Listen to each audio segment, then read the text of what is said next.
Video में हम financially free होने के लिए 30 एसेट्स के बारे में जानेंगे। इनमें से कुछ एसेट्स आइडियाज वॉरेन बफे की बचपन की बुक 1000 वेज टू मेक $1000 से बताए गए हैं और कुछ आइडियाज वो हैं जो मेरे फ्रेंड या किसी नोन ने एग्जीक्यूट करे हैं। तो आई होप इस वीडियो को सुनने के बाद बहुत से आइडियाज आपके ब्रेन में आएंगे। सबसे पहले जो लोग नहीं समझते तो फाइनेंशियली फ्री होने का मतलब ये है कि हमें इतना पैसा हर महीने मिलता रहे जिससे हमें अपनी बेसिक नेसेसिटी के बारे में ना सोचना पड़े। तो बेसिकली फाइनेंशियली फ्रीडम अचीव करने के दो तरीके हैं। 1, इतना कैश सेव कर लो कि हमें उससे पूरी जिंदगी पैसा मिलता रहे और ये अप्रोक्सीमेटली आता है 25 टाइम्स हमारी एनुअल इनकम के। यानी अगर हर महीने आपको 1 लाख रुपए चाहिए तो साल के हुए 12 लाख और उसका 25 टाइम्स हुआ 3 करोड़। अगर हमें हर महीने के 50,000 चाहिए तो साल का हुआ 6 लाख और 12 महीने के हुए 1.5 करोड़। यानी बहुत से लोगों के अकॉर्डिंग ये एक ऐसा नंबर है जिसे सेव करने के बाद हम फाइनेंशियली फ्री हो सकते हैं। सेकेंड तरीका है इतने पेपर एसेट्स जैसे कि डिविडेंड पेइंग शेयर्स एक्सेट्रा या फिजिकल एसेट्स जैसे कि रेंटल प्रॉपर्टीज बना लो ताकि हमें मिनिमम हर मंथ रिक्वायर्ड पैसे मिलते रहें। तो आइए अब हम देखते हैं उन 30 एसेट्स को। इस वीडियो को आप पूरा देखिएगा क्योंकि इनमें से आपने बहुत से एसेट्स सुने भी नहीं होंगे। तो 30th नंबर पर आता है माइनिंग। 1848 में कैलिफोर्निया में गोल्ड रश हुआ था। सबको लग रहा था कैलिफोर्निया की जमीनों में बहुत सोना है, इसलिए 3 लाख लोग वहां पहुंच गए। माइनिंग के दौरान सोना तो बहुत कम लोगों को मिला, लेकिन कुछ ऐसे लोग थे जिन्होंने कोई रिस्क नहीं लिया और उन्होंने बहुत पैसे कमाए। और वो थे दुकानदार जो माइनिंग कर रहे लोगों को खुदाई के लिए सामान बेच रहे थे, जीन्स वगैरह बेच रहे थे। ऐसा ही कुछ रिसेंटली क्रिप्टो करेंसी के केस में हुआ है। कई लोग क्रिप्टो करेंसीज खरीद रहे थे, कुछ ने पैसे कमाए और कुछ ने पैसे नहीं कमाए, लेकिन कई लोगों ने क्रिप्टो करेंसीज की माइनिंग की। तो बेसिकली क्रिप्टो वर्ल्ड में माइनिंग का मतलब है एक कंप्यूटर को ऑन करके छोड़ दो, वो कुछ बिजली लेगा और अपनी प्रोसेसिंग पार देगा, जिसके बदले हमें क्रिप्टो कॉइन्स मिलेंगे जिन्हें हम बेच सकते हैं। अगर हम बड़े स्केल की बात करें तो चाइना और अमेरिका में लोगों ने बहुत ही लार्ज स्केल में क्रिप्टो माइनिंग की और बिटकॉइन वगैरह के प्राइसेस बढ़ने पर उन्होंने बहुत पैसे अर्न किए। छोटे स्केल में बात करें तो लोग अपने घरों में इन माइनिंग रिग्स को रखकर बहुत पैसे कमा रहे थे। एक्चुअली एसेट्स की डेफिनेशन में ये ऑलमोस्ट ट्रू एसेट था क्योंकि इसे मैनेज करने के लिए हमें अपना बहुत ही कम टाइम इन्वेस्ट करना था और इन्वेस्टमेंट हम 25 से 30 हजार में स्टार्ट कर सकते थे। 29th नंबर पर आता है प्रिपेयरिंग माइनिंग रिग्स। अब कई लोगों को ये भी रिस्की लग रहा था कि यार हम माइनिंग रिग घर में क्यों लगाएं, पता नहीं कल को बिटकॉइन या इथेरियम का प्राइस बढ़े या ना बढ़े। तो जो ज्यादा सेफ प्ले करना चाहते थे उन्होंने माइनिंग रिग्स खुद यूज करने के बजाय बेचना स्टार्ट कर दिया ताकि वो हमेशा प्रॉफिटेबल रहे। तो माइनिंग रिग्स बेसिकली आप मान सकते हैं कि एक तरह का सीपीयू का डब्बा है। 28th नंबर पर आता है माइनिंग कार्ड्स। क्रिप्टो माइनिंग में नेक्स्ट तरीके के लोग वो थे जो एक्चुअल में माइनिंग रिग्स भी नहीं बेच रहे थे बल्कि उसके अंदर के जो ग्राफिक कार्ड्स हैं, मदरबोर्ड्स हैं, वो बेच रहे थे और तभी इन कार्ड्स का ऑर्डर करते जब एक्चुअल में डिमांड होती। कई लोगों को बीच में इसमें नुकसान भी हुआ क्योंकि ऐसा लग रहा था कि गवर्नमेंट ऑफ इंडिया क्रिप्टो को बैन कर सकती है। 27th नंबर पर आता है रेंटिंग। तो हमारे एक नोन थे जो कि एक नॉर्मल सी जॉब में थे, लेकिन वो हर साल कुछ डिफरेंट करते थे जो बाकी उन्हीं के एज ग्रुप के लोग नहीं करते थे। हर साल वो थोड़े थोड़े पैसे इन्वेस्ट करके उन्होंने अपने रिटायरमेंट तक एक रेंटल प्रॉपर्टी क्रिएट कर दी थी जिसमें 10 से 12 यूनिट्स थे और सारे रेंट पर चढ़ चुके थे। यानी अब वो फाइनेंशियली फ्री थे। इतना ही नहीं, अगर वो चाहते तो उसी बिल्डिंग में और कमरे बनाकर और रेंटल इनकम जनरेट कर सकते थे। I hope you got the point. ये एक कॉमन एग्जांपल है, लेकिन बहुत ही कम लोग इसे एग्जीक्यूट करते हैं क्योंकि एक थोड़ा स्लो मेथड है। अगर आप सोच रहे हैं कि मेरे पास इतने पैसे तो है नहीं कि मैं रेंटल प्रॉपर्टीज में लगा, तो इसके लिए नेक्स्ट एसेट क्लास आपके लिए आती है और 26th नंबर पर है REIT। जिस तरह से हम म्यूचुअल फंड्स में बहुत से लोग मिलकर एक एक्सपर्ट को पैसे देते हैं कि वो बेस्ट कंपनीज में हमारे लिए पैसे इन्वेस्ट करें जिसका रिटर्न हमें मिलता है, वैसे ही रियल एस्टेट में जब हम प्रॉपर्टीज के एक्सपर्ट्स को पैसे देते हैं तो वो अच्छी प्रॉपर्टीज खरीदते हैं और उसका रेंट सब में डिस्ट्रीब्यूट कर देते हैं और ऐसे एसेट्स को REIT कहते हैं, यानी रियल एस्टेट इन्वेस्टमेंट ट्रस्ट। इसमें हमें रेंटल इनकम के साथ साथ अगर प्रॉपर्टी की एप्रिसिएशन भी होती है तो उसका बेनिफिट भी मिलता है। इंडिया में भी अभी कंपैरेटिवली ये न्यू कॉन्सेप्ट है, लेकिन embassy office park REIT, Mindspace business park REIT and Brookfield India real estate trust India की रियल एस्टेट इन्वेस्टमेंट ट्रस्ट हैं।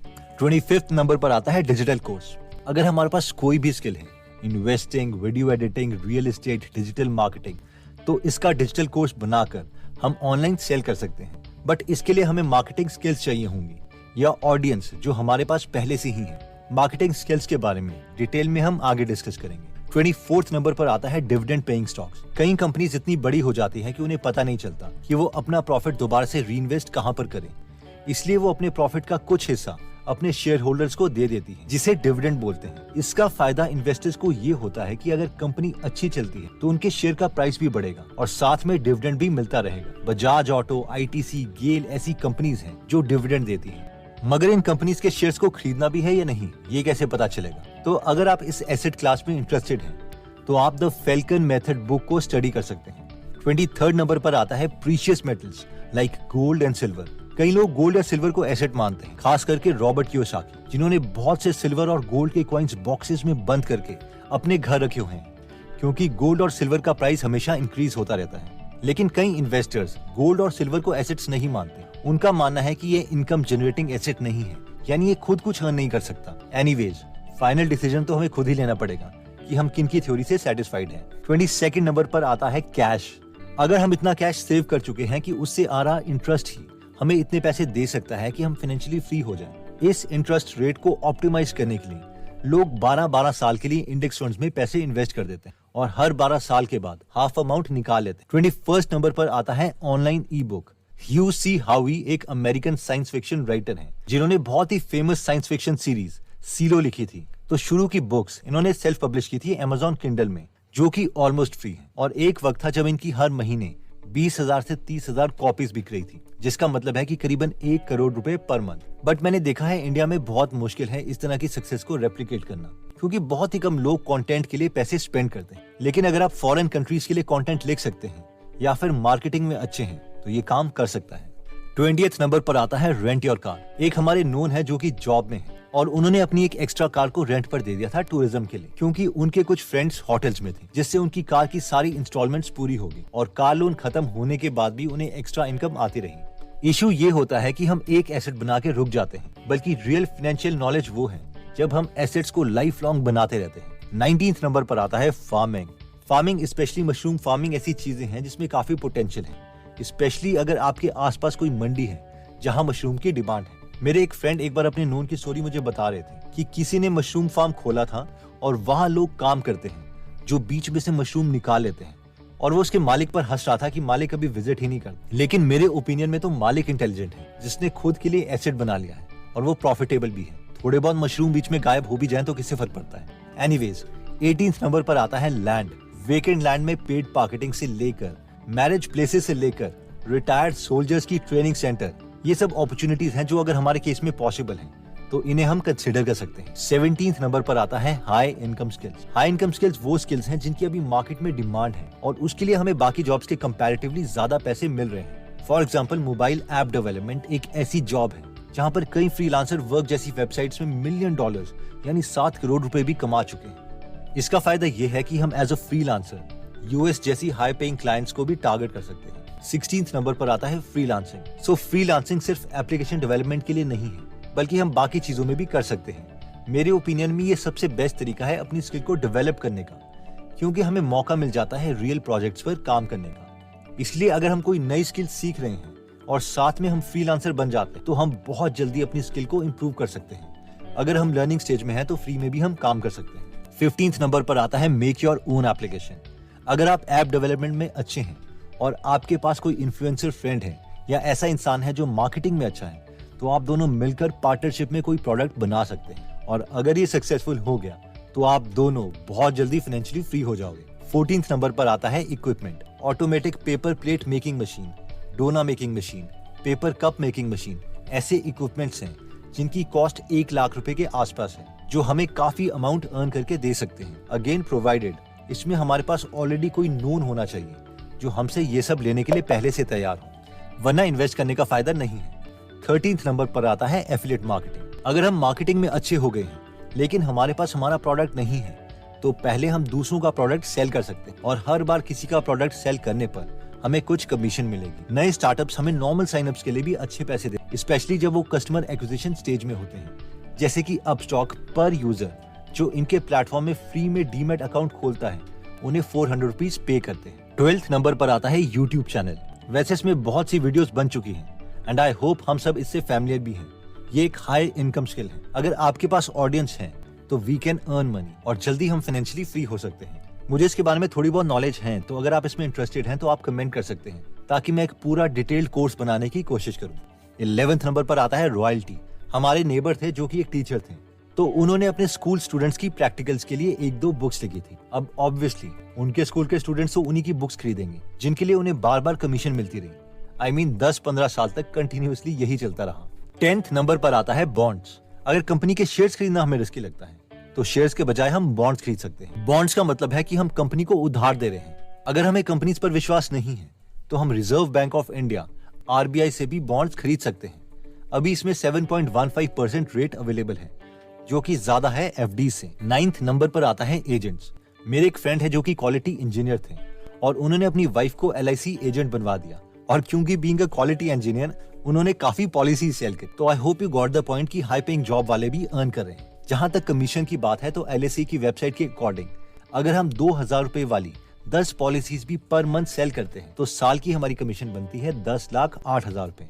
और अगर महीने की 2000 रुपए वाली सिर्फ 2 पॉलिसीज भी सेल कर सकते हैं, तो साल के 2,01,000 एक्स्ट्रा कैश हमें फर्स्ट ईयर मिलेगा, और उसके बाद भी कमीशन मिलती रहेगी। 8 नंबर पर आता है फेसबुक एडवर्टाइजिंग। बहुत से मेरे ऐसे यूट्यूब फ्रेंड्स हैं जो फेसबुक एडवर्टाइजिंग को यूज करके डिजिटल प्रोडक्ट सेल कर रहे हैं, और सबसे इंटरेस्टिंग बात यह है कि उनका खुद का कोई प्रोडक्ट नहीं है। अभी वो क्या कर रहे हैं मैं वो रिवील नहीं कर सकता, क्योंकि उनके एडवर्टाइजिंग कैंपेन्स चल रहे हैं। लेकिन फेसबुक एडवर्टाइजिंग एक मार्केटिंग स्किल है, और अगर इसे हम बिजनेस स्किल के साथ मैच कर देते हैं, तो ये फाइनेंशियली फ्रीडम की तरफ हमारी जर्नी बहुत शॉर्ट कर देगा।